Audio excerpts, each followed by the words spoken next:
किसानों की कुछ समस्याएं थी, वो क्या समस्या थी जिसको लेकर आज आरटीओ ऑफिस पर आप लोग? किसान अपना ड्राइविंग लाइसेंस बनवाने के लिए आता है, उसके साथ लगातार अनियमितताएं होती हैं, उनके साथ बदतमीजी होती है, अवैध वसूली की जाती है। सीधे अगर वो विंडो पर पहुंचता है उसका काम नहीं होता।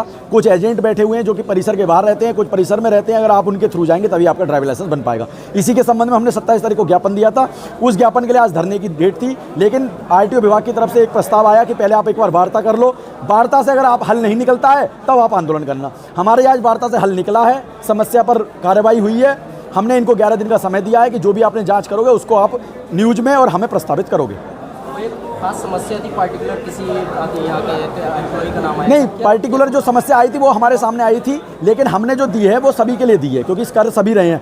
हमें जो हमारे कार्यकर्ताओं ने जो नाम बताया वो हमने आरटीओ साहब को उसका नाम बता दिया। पार्टिकुलर किसी एक व्यक्ति की लड़ाई नहीं है हमारी, संविदा कर्मी की लड़ाई हमारी नहीं है। ये तो सभी जितने लोग बैठे हैं सभी से थी हमारी। अब उनके लिए भले ही वो जांच में पाया गया है, उस पर जो भी कार्रवाई विभाग करेगा वो विभाग की जिम्मेदारी है। आपने अधिकारियों से बात की है, क्या आश्वासन मिला है आपको? हमें आश्वासन मिला है कि जो भी इसमें लिप्त है उन पर कार्रवाई की जाएगी और आगे से एक सरकारी अधिकारी वहाँ पर आरआई साहब के अलावा अपॉइंट किया जाएगा। वो आपकी पूरी मॉनिटरिंग करेगा। आपकी जो भी समस्याएं आप सीधे उसके पास जाइए, विंडो पर आप अपना अप्लाई करने के बाद सीधे जाइए, आपका ड्राइविंग लाइसेंस बनेगा। कुछ नंबर भी आपको दिए गए हैं? हाँ, हमें कुछ नंबर दिए हैं कि अगर आपको आरटीओ विभाग से कोई संबंधित जानकारी लेनी है आप उस पर व्हाट्सअप कीजिए, आपको संबंधित जानकारी मिलेगी। और आरटीओ साहब ने अपना सीयूजी नंबर, एआरटीओ साहब का सीयूजी नंबर दिया है कि इस तरीके से अगर कोई भी लिप्त है, कोई भी शिकायत करता है तो सीधे आप उनसे वार्ता कीजिए।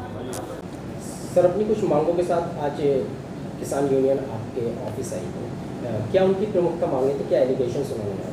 उनकी मुख्य मांगे थी कि सबसे बड़ी बात तो उनकी ये थी कि जो 10 साल से पुराने और 15 साल से पुराने जो वाहन हैं डीजल और पेट्रोल के, खासकर ट्रैक्टर जो हैं, तो अदर स्टेट से अदर रीजन से आते हैं, उनको पंजीकृत किया जाए। तो उनको बता दिया गया कि संभव नहीं है, हमारे यहाँ मंडल में केवल बिजनौर में संभव है जहाँ पर ऐसे वाहन पंजीकृत हो सकते हैं।